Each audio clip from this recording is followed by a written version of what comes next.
안녕하세요. 저는 60대 중년의 여성입니다. 내 사연을 담은 글을 써서 보내야겠다고 늘 생각했으면서도 막상 제 소개부터 하는 것부터가 막막하네요. 나 자신을 뭐라고 설명할 수 있을까요? 제 스스로 기구한팔자라고 말을 하고 싶진 않지만 남들이 보기에는 저는 불쌍하고 가여운 여자였을 겁니다. 저는 제 인생에 있어서 가장 소중한 존재를 잃어버렸기 때문이죠. 남편 잃은 여자는 과부라고 하고 부모 잃은 사람은 고아라고 하는데 자식 잃은 사람을 부르는 말은 없다더군요. 그래서 저도 저를 뭐라 설명해야 할지 모르겠습니다. 수십 년 전 안타까운 일로 어린 아들 둘을 떠나보내고 저는 늘 그 죄책감과 상실감을 가진 상처 입은 마음으로 살아왔습니다.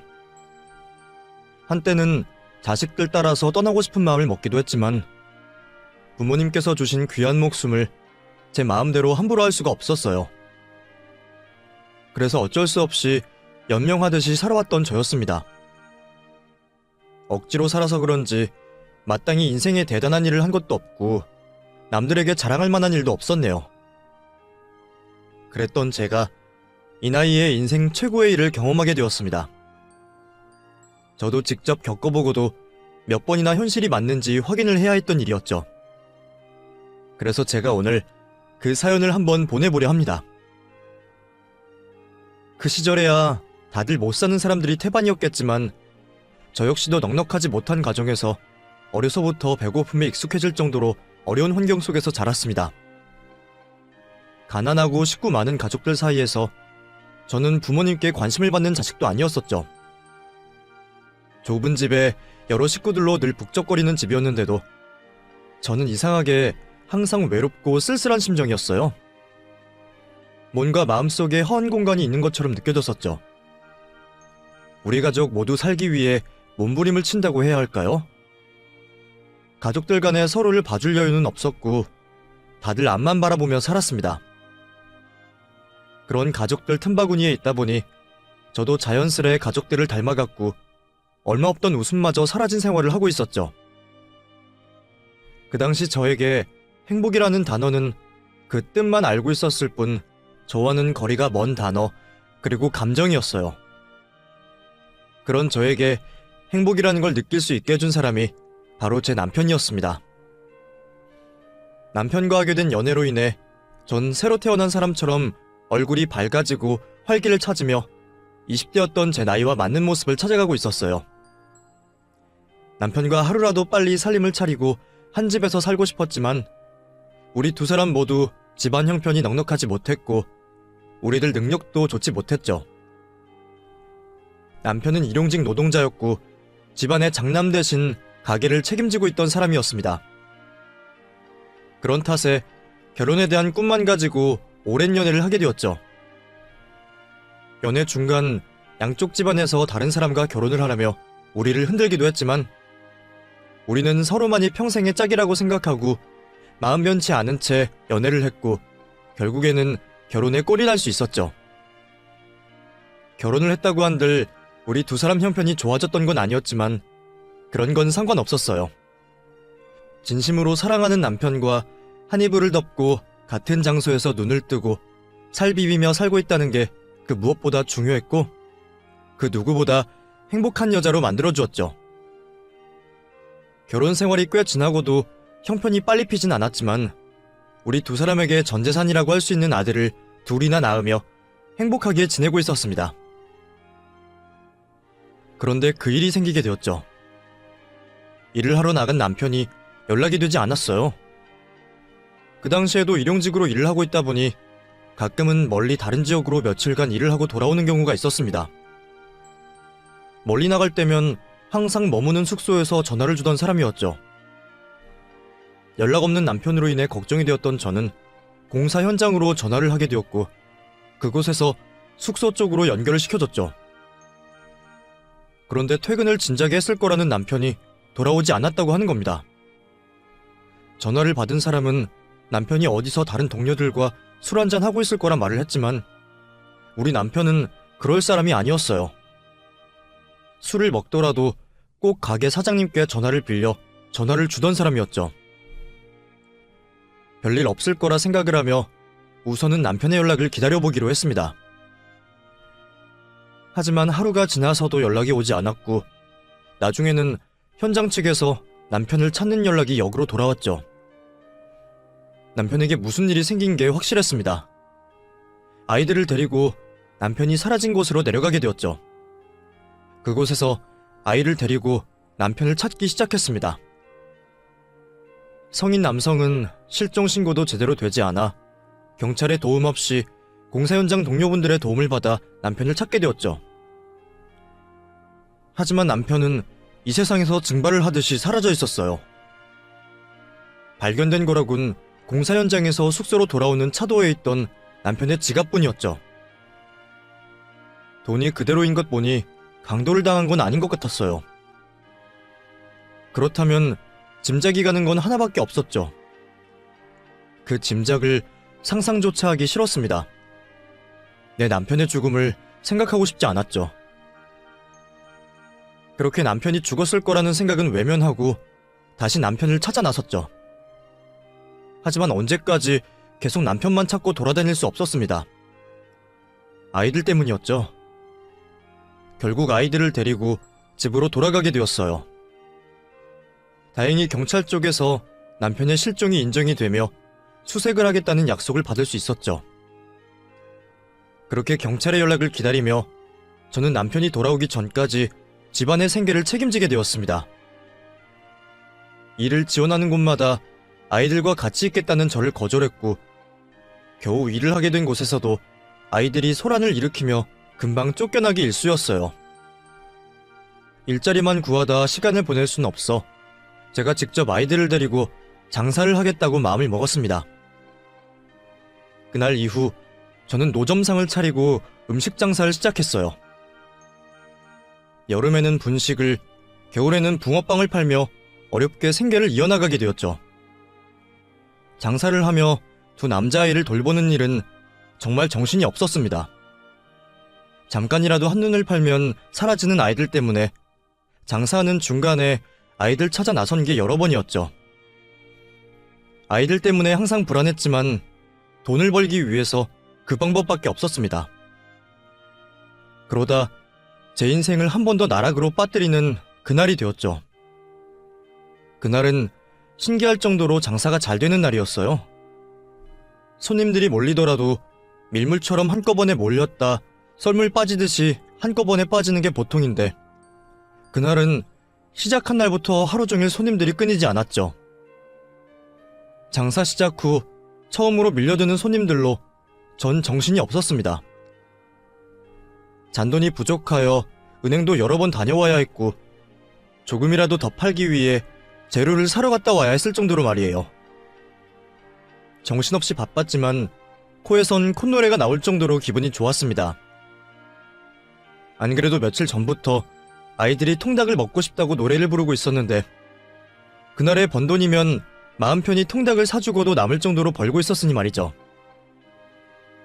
왜 장사가 잘 되는지는 생각하지도 않고 신이 난 채로 정신없이 손님을 받고 있었습니다. 그런데 그때라도 알아차려야 했어요. 행운 뒤에는 꼭 불행이 뒤따라온다는 걸 말이죠. 눈대중으로 밀려있는 손님들을 확인한 뒤 반죽이 모자라다는 걸 알게 되었습니다. 그래서 반죽물을 더 만들려고 박스 안에 있는 밀가루를 꺼내려는 순간 귀를 찢을 듯한 자동차 브레이크 소리와 함께 쾅 하며 자동차 사고 소리가 연이어 들려왔죠. 노점에 있던 손님들을 비롯하여 거리에 있던 행인들까지 모두 굉음이 나고 있는 사고 현장을 쳐다봤어요. 저 역시도 당연히 그쪽으로 눈이 향할 수밖에 없었죠. 그런데 고개를 돌리는 그 순간 불길한 기운이 저를 엄습해왔습니다. 이상한 기분에 급히 아이들이 놀고 있었던 곳을 봤지만 아이들은 그곳에 없었어요. 아이들이 제 곁에 없다는 걸 그제서야 눈치채게 된 거죠. 그때부터 정신이 반쯤은 나가 있었던 것 같아요. 저도 모르게 발길이 사고가 난 쪽으로 향했고 사고 현장을 둘러싸고 있던 사람을 밀치며 다가갔죠. 그리고 그곳에는 차가운 아스팔트 바닥에 누워있는 제 아이들을 확인하게 되었습니다. 아이들에게 뛰어왔던 저는 흐르는 피를 닦으며 사람들에게 도와달라 목을 놓아 소리쳤어요. 아이들을 지혈하며 제발 병원에 이송될 때까지만 숨이 붙어있어 주길 바랬죠. 제가 알고 있는 모든 신들에게 부탁을 했습니다. 이 아이들이 저에게는 전부이니 제발 뺏어가지 말아달라고 마음속으로 빌고 또 빌었어요. 구조대가 사고 현장으로 들어오고 아이들을 이송하며 응급조치를 취하는 모습을 보게 되자 신락 같은 희망이 있을 거라고 생각했습니다. 하지만 두 아이 모두 병원에서 손을 써보기도 전에 세상을 떠나게 되었어요. 아이들의 사망 선고를 듣고 나서는 모든 걸 포기하고 싶은 심정이었습니다.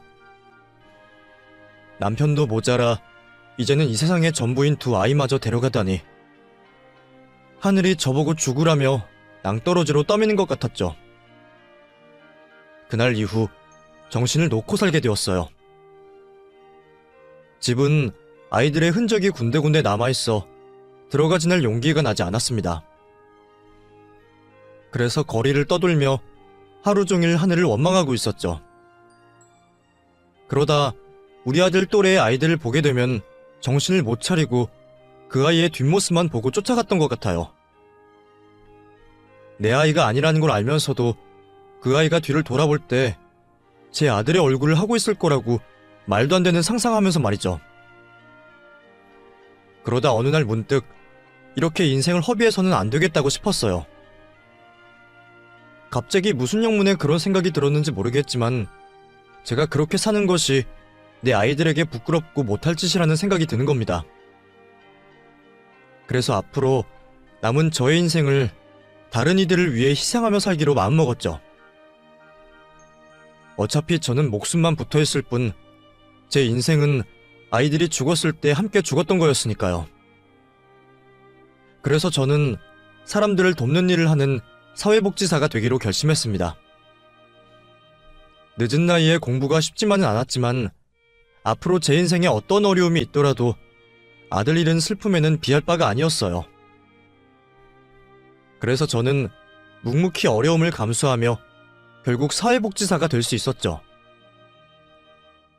그렇게 사회복지사가 된 저는 그 후로 도움이 필요한 사람들을 찾아다니며 사람들을 돕는 일에 제 삶을 사용하게 되었습니다. 그러다가 경수를 만나게 되었죠. 처음 경수를 만났던 건 길 위에서였어요. 무슨 일인지 보호자도 없이 길 위에 홀로 있던 경수는 자신이 어디서 왔는지 자기 이름이 뭔지도 알지 못했습니다. 나이를 물어도 모르는지 고개를 젓는 아이는 얼핏 봐서는 6, 7살 정도로 보였어요. 처음에는 길을 잃어버린 것 같아 경찰서에 데려갔지만 경수를 찾는다는 신고는 없었습니다. 경찰들을 도와서 열심히 아이 부모를 찾아보고 아이의 얘기를 들어보려 했지만 아무 소득이 없었죠.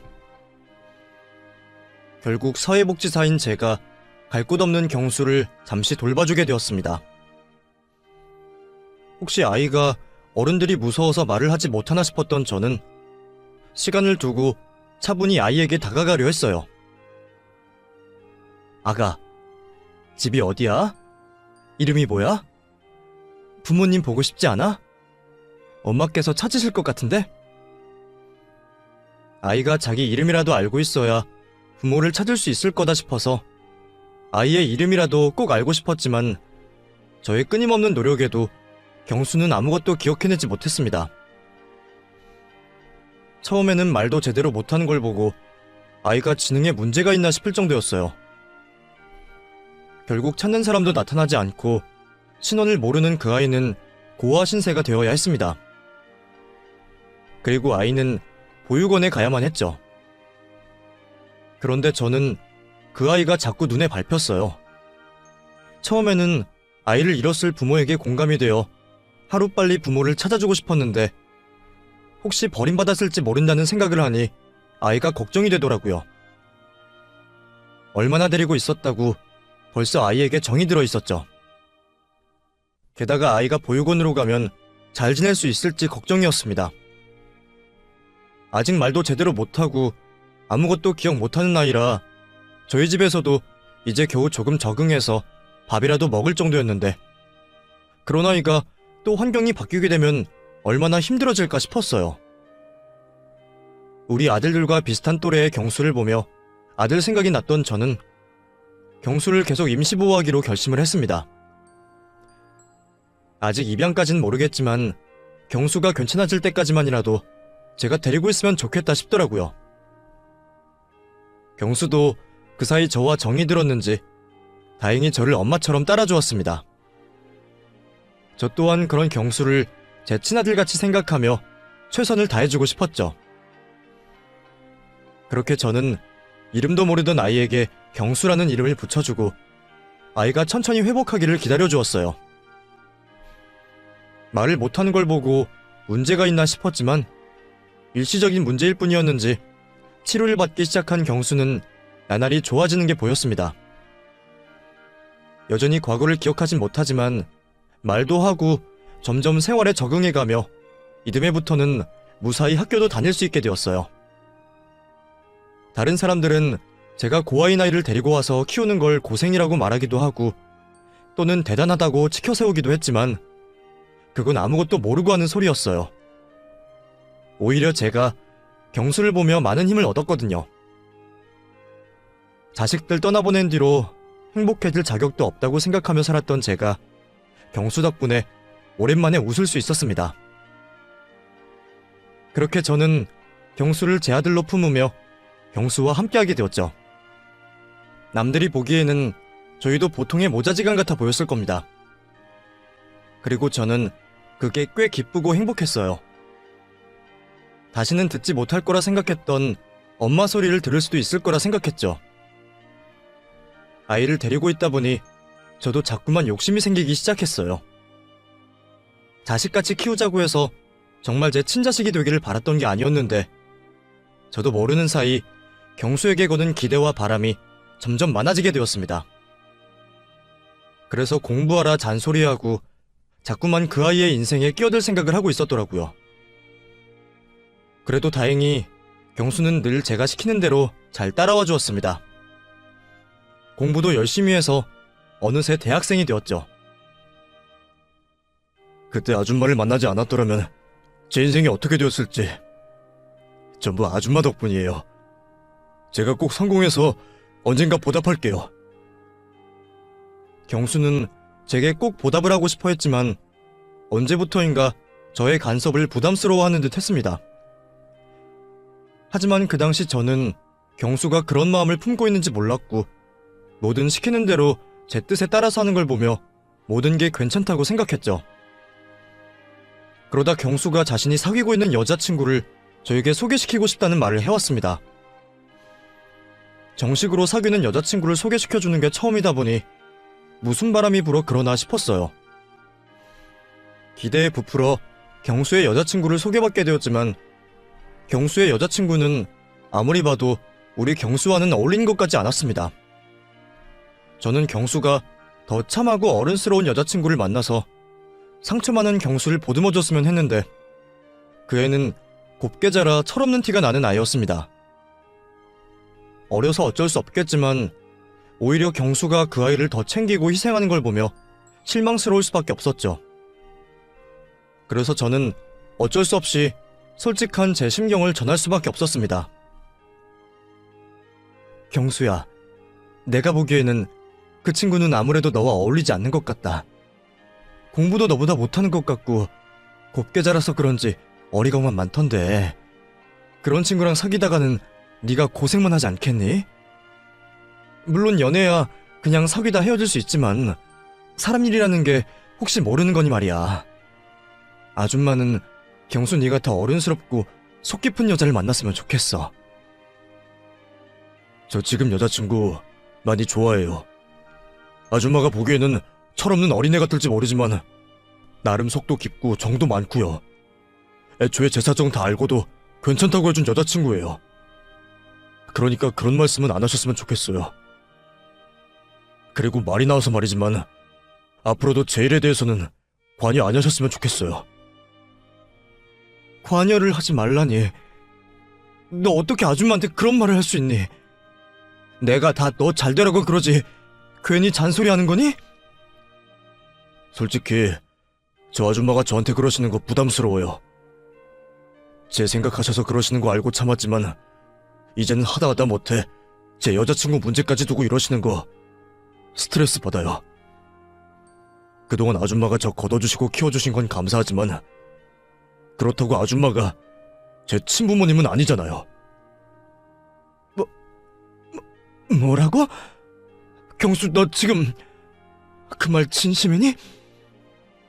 내가 너를 어떻게 생각했는데 그렇게 섭섭한 말을 할 수 있어. 그래, 내가 네 친부모도 아니지만 나는 너를 내 아들처럼 키웠어. 그만큼 사랑하고 아꼈고.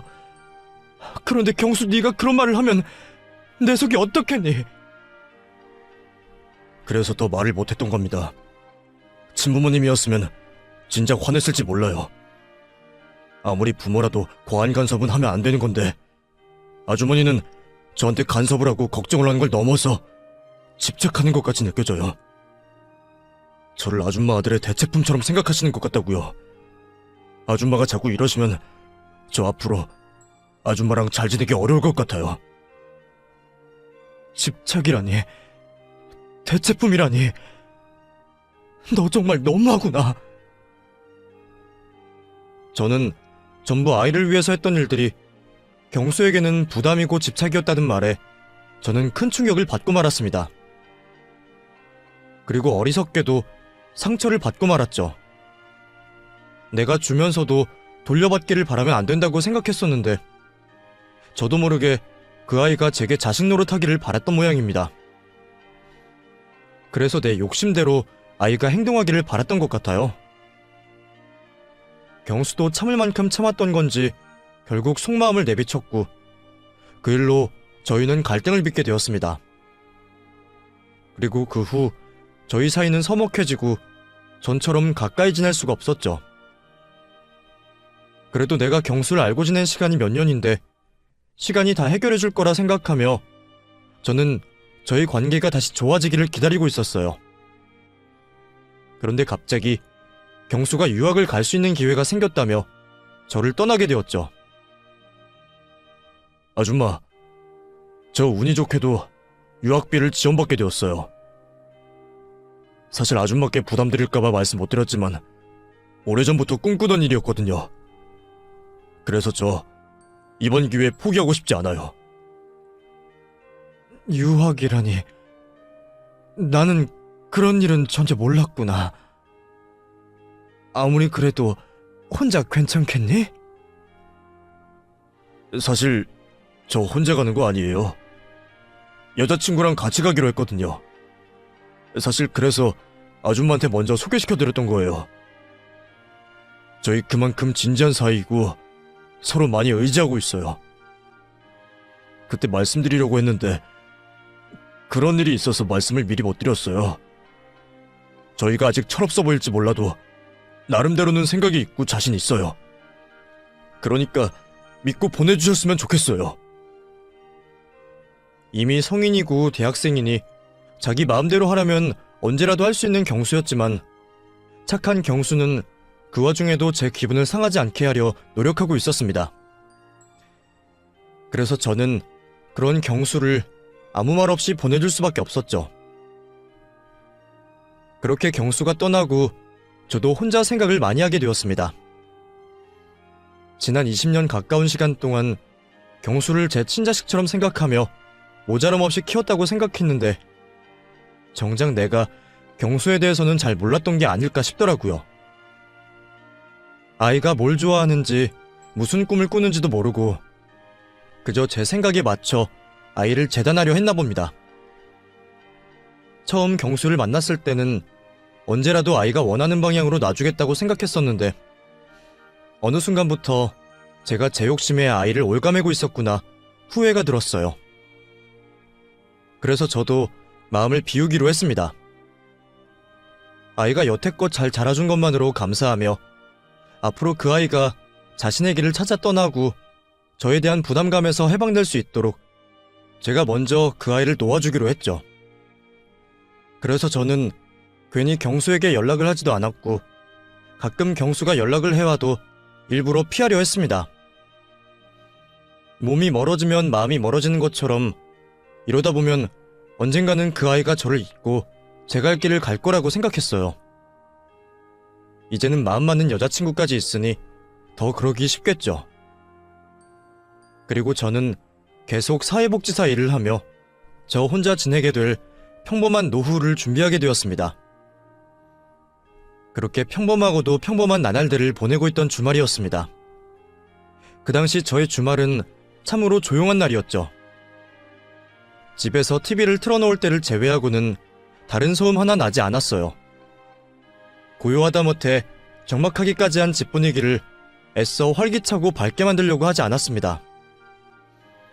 남은 평생을 그 당시 집 분위기와 마찬가지로 혼자서 쓸쓸하고 조용한 삶을 보내게 될 테니 최대한 익숙해지려고 노력을 하고 있었죠. 아침밥을 먹고 설거지를 하고 있을 때였습니다. 어쩐 일인지 누구도 찾지 않는 저희 집에 초인종 소리가 들려왔어요. 무슨 일인가 싶어 밖으로 나가보게 되었죠. 아무런 생각 없이 문을 연 순간 제 눈앞에 꿈같은 상황이 벌어졌습니다. 지금까지 죽은 줄로만 알았던 남편이 제 눈앞에 있는 거였어요. 많이 야위고 늙긴 했지만 분명 내 남편이 맞았습니다. 평생 그리워하며 단 한 번도 잊지 못했던 남편의 얼굴을 제가 못 알아볼 리가 없었죠. 순간 이게 꿈은 아닐까 싶었습니다. 말 한마디, 손가락 하나 움직일 수 없었어요. 꿈이라면 깨지 않기를 바랬기 때문이었죠. 그때 남편이 먼저 제 손을 잡아주었습니다. 제 손을 타고 오는 촉감으로 인해 전 지금 이 상황이 꿈이 아니라는 걸 알 수 있었죠. 여보, 내가 너무 늦게 돌아왔지? 미안해. 나 때문에 그 긴 세월 동안 고생하고 우리 아이들도 나 때문에. 죽은 줄로만 알았던 남편이 제 눈앞에 있는 게 현실이라는 건 알았지만 무슨 말을 해야 할지 또 어떻게 행동해야 하는 건지 모르겠더군요. 그토록 그리워했던 남편을 눈앞에 두고도 저는 비현실적인 상황에 어찌할 바를 몰라 하며 넋이 나간 채로 있었습니다. 그때 남편의 뒤편에서 한 남자가 걸어 나왔습니다. 경수였어요. 이런 상황에 경수까지 나오니 이게 정말 무슨 일인가 싶었습니다. 죽은 줄로만 알았던 남편과 저와 연을 끊겠다던 경수까지 있었으니 말이죠. 연달아 벌어지는 비현실적인 상황에 혼절을 하기 일보 직전이었는데 경수가 저를 잡아주며 말을 해왔죠. 많이 놀라셨죠? 죄송해요. 연락이라도 드렸어야 했었는데 그 사이 번호가 바뀌신 줄도 모르고 있어서 이렇게 연락도 없이 바로 찾아올 수밖에 없었어요. 지금 이게 무슨 일이니? 혹시 네가 이 사람 여기까지 데리고 온 거야? 너 이 사람은 어디서 찾았고 또 경수 너는 어쩐 일로 여기까지 와준 거니? 네, 아저씨 제가 모시고 왔어요. 이야기하려면 시간이 한참 걸릴 테니 우선 여기서 이러지 마시고 들어가서 말해요. 놀라신 마음도 진정시키시고요. 그렇게 남편과 경수를 거실에 앉히게 되었고 오늘 우리가 만나기 전까지의 이야기를 들어볼 수 있었습니다. 저와 언쟁을 벌이고 난 뒤 경수는 예정된 유학길을 여자친구와 함께 떠났다고 했습니다. 저에게 했던 말들로 인해 마음이 안 좋긴 했지만 돌이킬 수도 없는 일이었고 저에게 화가 난 마음도 그대로였다고 했죠. 그래서 저에게 어떤 연락도 하지 않았다고 합니다. 자신이 성공하여 제게 받았던 도움을 갚아주겠다는 생각은 가지고 있었지만 거기까지일 뿐 더 이상의 교류는 하지 않겠다고 생각을 했었다고 해요. 하지만 시간이 점점 지나며 저에 대한 화는 가라앉고 미안함만 남았다고 했죠. 그러던 중 같이 유학을 하던 여자친구가 경수의 아이를 가지게 되었다고 했습니다. 유학생 생활을 하던 중 생긴 아이여서 급하게 식도하지 못한 채 결혼을 하게 되었다고 했죠. 그러다 보니 정신이 없었다고 하네요.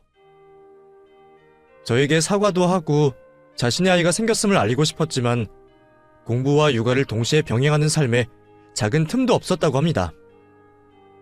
그렇다고 저를 미국까지 모시고 올 수도 없으니 한국으로 들어가게 되면 그때 사과도 하고 자신의 가족들도 인사를 시키려고 했다고 하네요. 그렇게 시간이 지나고 경수 자신도 아이를 낳고 키우다 보니 제 마음을 조금은 헤아릴 수 있었다고 했습니다. 더군다나 친자식도 아닌 자신에게 그만큼의 정성을 들여 키우는 게 그 누구도 쉽게 할 수 없는 행동이라는 걸 느낄 수 있었다고 했어요. 지금까지 저에게 감사하다는 마음을 가지고 있었고 말로도 표현을 했지만 몸소 그 감사함에 대한 무게를 체감할 수 있었던 건 아이를 키우게 된 이유라고 했죠.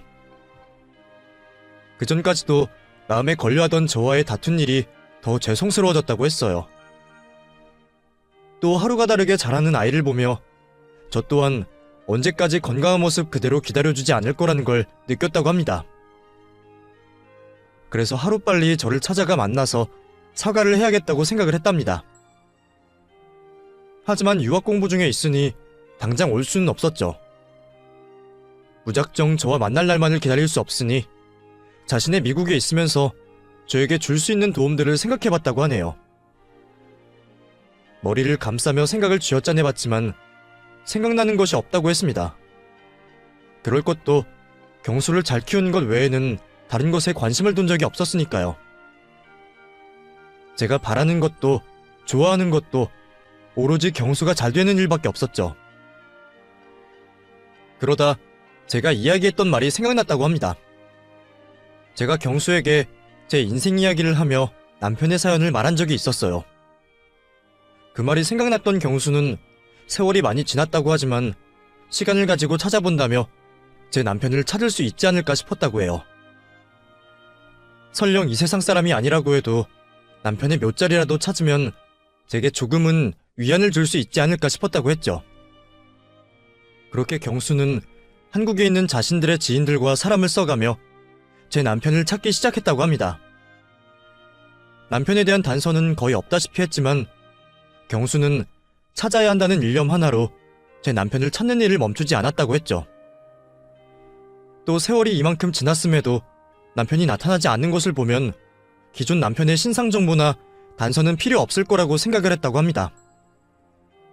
오로지 남편이 사고가 났을 지역과 탐문에 대한 정보를 가지고 찾았다고 했죠. 그러다 마침내 저의 남편이라고 추정되는 남자를 찾았다고 했습니다. 확신을 할 수 없었던 이유는 남편이 지난 과거에 대한 기억을 전혀 하지 못하고 있었기 때문이라고 했죠. 어떻게 누구와 사고가 났는지 몰라도 남편은 자신이 사라진 시점 이전의 기억을 하나도 하지 못했다고 했어요. 기억이 나는 시점부터 자신을 부르는 이름이 따로 있었고 어느 시골집에서 노부부의 일을 거들며 살았다고 했죠. 가끔 머리가 깨질 듯이 아프고 저와 아이들의 모습이 보였다고 했습니다. 하지만 그 장면이 뚜렷하지 않았고 통증이 너무 고통스러워 머리가 아파오고 자신이 모르는 장면이 떠오를 때면 처방받은 약을 먹었다고 했죠.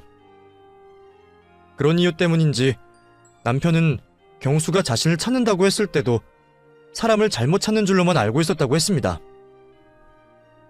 자신이 어디에서 발견되고 누구였는지 설명해줄 수 있는 사람이었던 노부부가 이에 관련된 사실을 설명하지 않은 채 사망을 하게 되자 이전에도 노부부 밑에서 자라고 일해온 사람이라고 스스로 생각을 했던 거죠. 그래서 제 남편이 맞는지에 대한 확인을 하는데 가장 많은 시간이 걸렸다고 했어요. 이미 주민등록도 소멸이 되어버렸고 유전자 검사를 할 수도 없는 상황이니 오로지 남편이 가지고 있을 기억에만 의지를 할 수밖에 없었다고 했습니다. 수소문을 하여 최면 치료도 해보고 정신과 치료도 받아보면서 계속 과거 기억에 대한 자극을 했다고 하네요. 그러면서 경수 컴퓨터에 있는 제 사진들을 보여주면서 말이죠. 남편이 짧게 기억해내는 것들을 여러 번 확인했다고 합니다. 혹시 다른 의도를 가지고 기억을 해낸 척 할 수 있었으니 말이죠. 그렇게 여러 번 확인 끝에 남편은 경수가 알려주지 않았던 기억을 먼저 꺼내왔다고 해요. 아이들에 대한 기억과 저와 있었던 추억들을 말이죠. 남편에게 그런 기억들을 듣고 나서야 경수도 저에게 들었던 내용이 기억났다고 합니다. 그때 드디어 제 남편을 찾게 되었다고 확신을 했다고 하네요.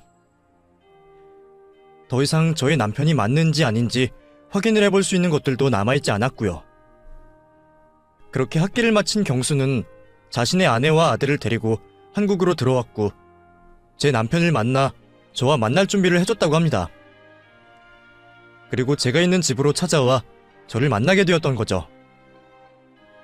경수가 남편을 찾기 위해 썼던 그 과정이 얼마나 오랜 노력과 정성이 필요했는지 전 알고 있었습니다. 모래사장에서 바늘찾기와 마찬가지인 상황에서 오로지 저를 위해 남편을 찾아주겠다는 그 고마운 마음이 이야기를 전해주는 동안 제 마음속으로 전달되었어요. 제가 경수에게 해준 것에 비해 너무 큰 선물을 받은 것 같았습니다. 그리고 몸성이 돌아와준 남편에게도 고마웠죠. 여보, 고마워요. 이렇게 건강하게 살아있어줘서. 그리고 내가 미안해요. 당신을 더 빨리 찾았어야 했는데 내 노력이 부족해서 당신을 가족들과 떼어놓았어요. 미안해요, 여보. 그런 소리 하지 마. 당신이 왜 나한테 미안해? 잘못을 해도 벌을 받아도 내가 잘못했고 내가 벌을 받아야지. 당신은 최선을 다했어. 당신 혼자 얼마나 힘들었겠어. 남편도 자식도 지키지 못한 내가 무슨 최선을 다해요. 우리 아이들 당신 돌아올 때까지 지키지 못한 거 미안해요. 나 용서하지 말아요. 당신과 아이들을 지키지 못한 내가 죽어도 진작에 죽었어야 했는데 이렇게 당신을 만나서 죗값 달게 받으라고 저를 여태 이 세상에 살게 하셨던 것 같아요. 정말 죽지 못해서 살아가고 있었을 뿐인데 이렇게 당신을 만나게 되었으니 이제 곧 죽어도 여한이 없어요. 그러니 나 원망하고 욕해도 돼요. 무슨 말을 그렇게 해? 내 아내, 내 자식들 있는 줄도 모르고 정신 나가 있었던 내가 나쁜 놈이지. 이제 더 이상 당신 잘못이라고 자책하지 마. 이 모든 게 나로 인해 생긴 일이니 이제는 내가 당신의 죄책감을 안고 살 테니. 긴 시간 홀로 힘들기만 한 세상을 살아오던 저는 드디어 남편의 품에 안겨 휴식을 취할 수 있었습니다. 제가 자책하고 힘들어하는 만큼 남편 또한 가슴 아파할 거라는 걸 알았지만 그때만큼은 평생 하지 못하고 있었던 투정을 부리고 싶었어요. 남편에게 제가 얼마나 열심히 그리고 힘들게 살아왔는지 말을 하면서 말이죠. 이전에는 이런 일이 죽어서도 가능한 일인가 싶었습니다. 누구에게도 내색은 한 적 없었지만 배우자에게서 투정을 부리고 있는 여자들을 볼 때면 항상 부러웠었거든요. 그래서 그날만큼은 저도 남편의 품에 기대어 있고 싶었죠. 저와 남편은 한참 동안 서로에게 기대고 서로를 위로해주며 많은 이야기를 나누게 되었습니다.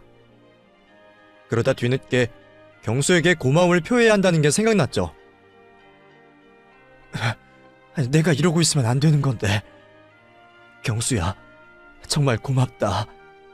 네가 나한테 정말 큰 선물을 주는구나. 아줌마가 널 힘들기만 했는데 정말 고맙다. 내가 이 은혜를 어떻게 갚아야 하는지 알려다오. 내가 너 원하는 게 있다면 뭐든 다 들어주마. 무슨 말씀이세요? 제가 오늘 한 일은 저에게 주신 은혜에 비하면 비교도 되지 않아요. 아직 제가 갚아나가야 할 은혜가 산더미처럼 쌓여있다고요. 그리고 먼저 죄송하다는 말씀 드리고 싶어요. 유학 가기 전날 제가 했던 말들로 마음에 상처 많이 받으셨을 텐데 그때 제가 머리 좀 컸다고 생각해서 감히 해서는 안 되는 말들을 아무렇게나 했던 것 같아요. 이렇게 잘 자랄 수 있던 게 누구 덕분인지 모르고 제가 헛소리를 했던 것 같아요. 정말 죄송해요. 아니다. 네 말도 맞아. 내가 너를 오랜 기간 애정을 가지고 키우다 보니 넘지 말아야 할 선을 넘어섰던 것 같아. 부모 자식 간에도 조심해야 하는 건데 내가 너무 내 생각만 했어. 너도 알다시피 아이를 둘이나 잃어버리니 그에 대한 욕심이 전부 너에게 쏠렸던 것 같아.